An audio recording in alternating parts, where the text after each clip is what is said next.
Welcome আপোনালোকক আজিৰ এই ভিডিঅ'টোলৈ।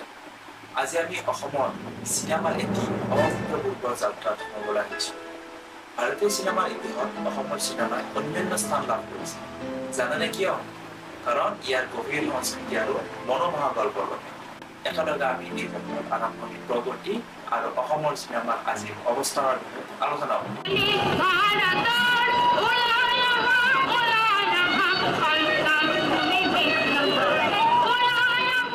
অসমীয়া চিনেমাৰ যাত্ৰা আৰম্ভ হৈছিল অসমীয়া চিনেমাৰ পিতৃ হিচাপে জনাজাত জ্যোতিপ্ৰসাদ আগৰৱালাদেৱৰ হাতে ধৰা জয়মতী নাম চিনেমাৰ যোগেদি।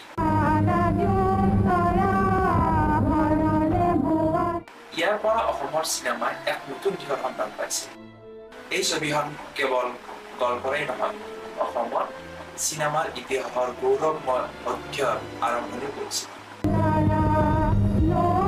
ভাৰতৰ স্বাধীনতাৰ পিছত অসমৰ চিনেমাই নতুন দিশত গতি লাভ কৰিলে, য'ত হাজৰিকা আৰু শইকীয়াৰ চিনেমাসমূহে অসমৰ চিন্তাধাৰা আৰু সমাজৰ বিস্তৃত ভূমিকাৰ এক গুৰুত্বপূৰ্ণ প্ৰতিফলন দাঙি ধৰে। 1970 আৰু 80 দশকৰ অসমীয়া চিনেমাৰ স্বৰ্গযুগৰ বৰ্ণনা। এই সময়ছোৱাত অসমীয়া চিনেমাই জাতীয় পৰ্যায়ত সুপ্ৰতিষ্ঠিত হৈছিল। চামেলি কেমচাপ, পদ্যাৰাগ আৰু আপ-ৰূপা দৰে চিনেমাসমূহে এতিয়াৰ অসমীয়া চিনেমাৰ উৎকৰ্ষতা প্ৰমাণ কৰিছিল। এই যুগৰ চিনেমাসমূহে অসমীয়া চিনেমাৰ বিশেষ ধৰণৰ কাহিনীৰ দ্বাৰা অসমীয়া চিনেমাৰ শক্তি দৰ্শন কৰিবলৈ সক্ষম হৈছিল। অসমীয়া চিনেমাৰ এক বিশেষ বৈশিষ্ট্য হ'ল ইয়াৰ বিষয়বস্তুৰ বৈচিত্ৰ্য। অধিকাংশ চিনেমাতে প্ৰাকৃতিক সৌন্দৰ্য, সামাজিক সম্পৰ্ক আৰু পৰম্পৰা দেখা হৈছিল।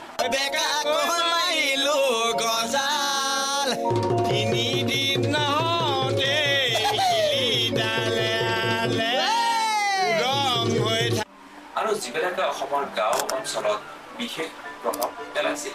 অসমীয়া চিনেমাত পৰিৱেশ, সংস্কৃতি আৰু সামাজিক জটিলতা দৰ্শোৱা হৈছিল, যিটো জনসাধাৰণৰ মনোমোহা কৰি তুলিছিল। তুমি এইবিলাক কি কৰিবলৈ ওলাইছা? বিহু নাচিবলৈ যাওঁচোন ব'লা। মই বিহু নাচিবলৈ অসমীয়া চিনেমাত পৰিৱেশ, সংস্কৃতি আৰু সামাজিক জটিলতা দৰ্শোৱা হৈছিল, যিটোৱে অসমৰ জনসাধাৰণক মনোমোহিত কৰি তুলিছিল। চিনেমাৰ ইতিহাসৰ অৱদান সত্ত্বেও অসমীয়া চিনেমাই বিভিন্ন চেলেঞ্জৰ সন্মুখীন হৈছিল, যেনে বাজেটৰ অভাৱ আৰু সীমিত থিয়েটাৰ। বলীউডৰ প্ৰভাৱ আৰু চিনেমা হলৰ অভাৱৰ বাবে অসমীয়া চিনেমা যথাযথ উন্নতি ঘটিবলৈ বাধা দিছিল। এই বাধাৰ বিপৰীতে অসমীয়া চিনেমাই যোৱা কেইবছৰমানৰ ভিতৰত সাহস প্ৰদান কৰিছিল। নতুন চিনেমা মানে কিবা চিটিকি আৰু মুম্বাইৰ চিচিমানি চিনেমা নহয়। অসমীয়া চিনেমাই এতিয়া সৰল বাস্তৱিক কাহিনী দেখুৱাইছিল। গাঁও ভূঞা সাধাৰণ মানুহৰ জীৱন, যেনে এক বিদেশ ৰকষ্টাৰ্ছ আমাৰ ভোগালী সিংহটোৰ দৰে। সৰল কথা, এজনী ছোৱালীৰ সপোন যিয়ে গাঁৱৰ মাজতে ৰকষ্টাৰ হ'ব। ৰীমা দাস, ভাস্কৰ হাজৰিকা আদিৰ দৰে পৰিচালকসকলে কিন্তু আমাৰ অসমীয়া চিনেমা নায়ক এইসকলেহে এই নতুন চিনেমাত ধৰা আগবঢ়াইছে। যেনে ৰীমা দাসে বিদেশ ৰকষ্টাৰ্ছক নিজে কাম কাজ কৰি সফল কৰিছে। একেই নায়িকা, একেই পৰিচালক, একেই প্ৰযোজক আৰু তেওঁৰ নিজৰে কেমেৰা। আৰু তেওঁৰ এই পৰিশ্ৰম আৰু সাধনাই বাজেট পাহৰি এখন মাষ্টাৰ পিচ বনাবলৈ তেওঁক সাহস প্ৰদান কৰিছে।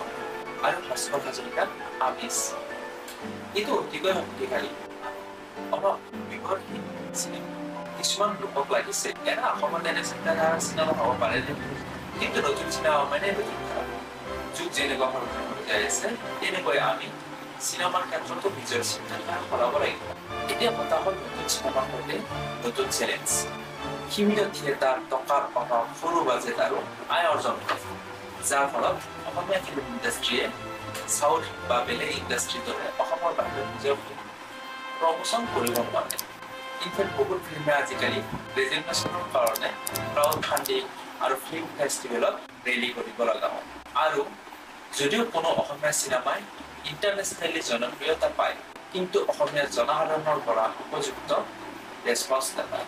কিন্তু বৰ্তমান যুগত অনলাইন ষ্ট্ৰিমিং প্লেটফৰ্মবোৰত, যাৰ ফলত অসমীয়া ফিল্মবোৰে অসমৰ বাহিৰতো জনপ্ৰিয়তা অৰ্জন কৰিবলৈ সফল হ'ব ধৰিছে। অসমীয়া চিনেমাৰ মঞ্চ বহুত আগতে প্ৰচলিত হৈছিল, কিন্তু মাজতে কিছুমান কাৰণৰ বাবে এই প্ৰচলন কমি গৈছিল।